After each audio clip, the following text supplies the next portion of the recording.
General Hospital spoilers for Monday. May Mui Tam. Curtis is ready to explode. Jocelyn may be playing a bigger game. And Dante starts pulling on a dangerous thread. I have to say, this General Hospital buzz feels like one of those episodes where the tension is not just simmering, it is practically rattling the windows. Curtis is apparently ready to tear into Isaiah. Portia is done entertaining the chaos. Jocelyn and Nathan are acting a little too comfortable, and Dante may be getting closer to something far bigger than he realizes. And here is the part that keeps me leaning in. None of this should be treated like a final answer. This is the kind of spoiler territory where I see drama, suspicion, and a whole lot of emotional shrapnel, but not a neat little bow. What seems to be happening first is Curtis confronting Isaiah in a very heated way. The rumor here is that Curtis believes Isaiah was behind the hit and run, or at least tied to it, and now Curtis is furious because Isaiah is allegedly showing up near Portia again and acting concerned about the baby. That detail alone is enough to make the whole situation feel messy. From Curtis's point of view, this is not just about suspicion. It is personal, protective, and deeply humiliating. He is already on edge, and seeing Isaiah at dinner with Portia, smiling, talking, and acting warm around her pregnancy would absolutely feel like a slap in the face.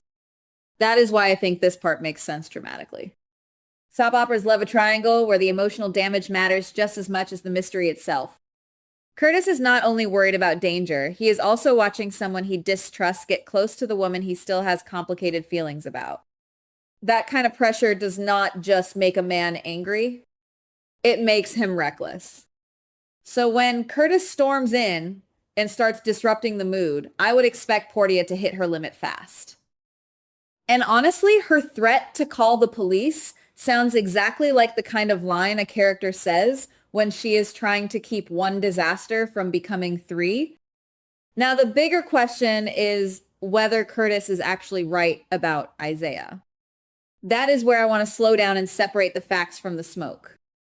One possibility is that Curtis is finally seeing the truth, and Isaiah really is hiding something tied to the accident. If that is the case, then Curtis's blow-up is not just jealousy or paranoia. It becomes the reaction of a man who thinks he is standing right in front of a predator. And if Curtis throws out a warning before leaving, suggesting Turner is closing in on evidence, that would raise the stakes even more. Isaiah would suddenly have a reason to worry that this is no longer just suspicion. It is a paper trail. But there is another angle I cannot ignore. What if Curtis is misreading the situation completely? Soap stories love to let a character act with total confidence while being only half right. Isaiah could be genuine in his concern for Portia, or at least not the villain Curtis thinks he is. In that version, Curtis is the one spiraling, and Portia's irritation is not just defensiveness. It is her trying to protect her peace from someone who keeps setting it on fire. That would also explain why the scene seems designed to make Curtis look reckless rather than heroic. I could easily see the show using this to deepen the conflict instead of resolving it. The other storyline that really stands out to me is Turner allegedly uncovering new clues tied to another case, possibly involving Sidwell. This is where the plot starts feeling like a classic General Hospital domino line. One clue leads to another, one secret brushes up against a bigger secret, and suddenly Sonny is being pulled back into the kind of trouble he knows all too well. If Turner has found evidence of Sidwell's crimes and decides to take it to Sonny, that could shift the whole balance of power. And from my perspective, that part is smart writing because it connects the street-level danger to the broader Port Charles chessboard. Sidwell does not just exist in isolation. He is exactly the kind of character whose secrets can infect other storylines. If Sonny gets pulled in, then this stops being just about one investigation.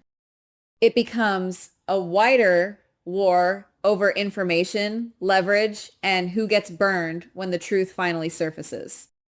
Then there is Nathan and Jocelyn, and this is where I think the show is playing a very sneaky game.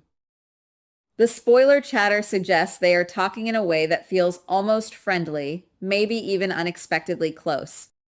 That is enough to make people wonder whether Jocelyn is no longer a prisoner in the usual sense, or whether Nathan is not behaving like the dangerous captor everyone assumed at first. And here is where I think the story gets deliciously slippery. Their chemistry, if that is what it is, may be less about romance and more about strategy. I would not trust the softness in that relationship too quickly. Jocelyn could absolutely be working Nathan, letting the conversation get warmer and more personal because she knows trust can be a key that opens doors. That does not mean she is suddenly powerless. It means she may be playing a longer game. On the other hand, soap operas also love to create those strange moments where two people in an impossible situation start sharing real emotional space, and then suddenly the line between manipulation and attraction gets blurry. If this continues, Nathan and Jocelyn could become a wild card pairing that nobody saw coming. But I still think the safer reading is that Jocelyn is keeping her eyes open, her options ready, and her feelings carefully packed away. Meanwhile, Carly may be getting hit with fresh accusations from Cully, and that immediately tells me trouble is circling. If he is suddenly dragging Brennan's condition into the conversation and using it as a reason to confront her, then this is less about concern and more about pressure. Carly has been living in the center of other people's chaos for so long that I am not shocked one more person is trying to pin blame on her. But the interesting part is whether Valentin might appear and step in. That would be pure soap energy, and I can absolutely see the story teasing a protective move that turns into something far more aggressive.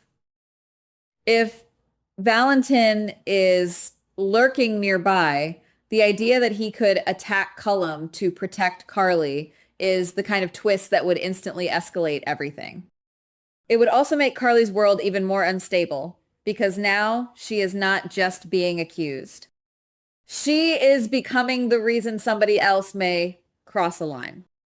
That is exactly the sort of layered fallout General Hospital loves to build.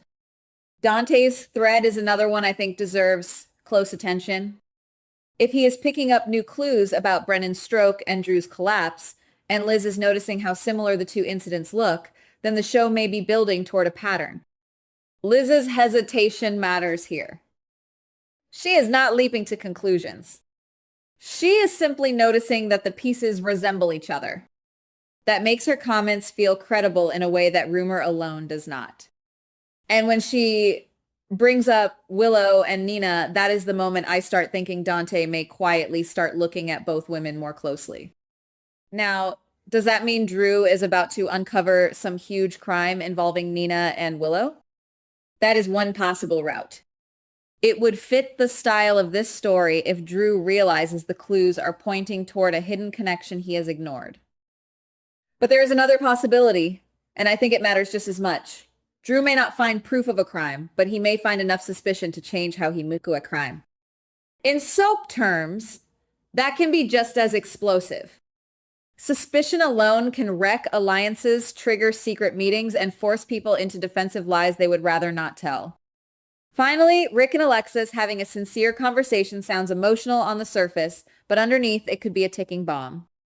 Rick has not forgotten what happened when Alexis and the others kept him confined, and if he brings that up again, the emotional fallout could be severe.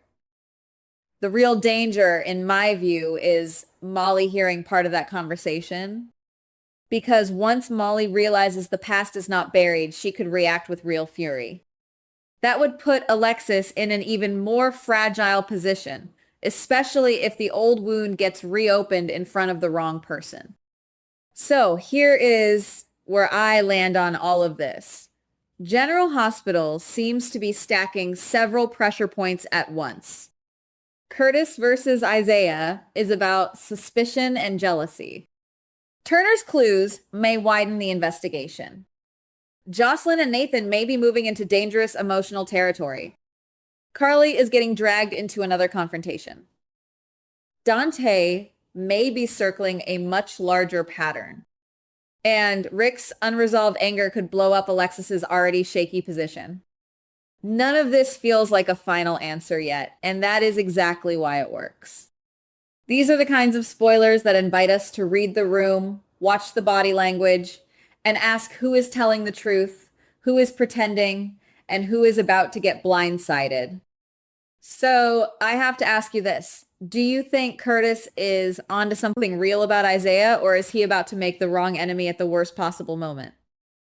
Goodbye. Please like, subscribe, and comment on the GH Spoilers Daily channel.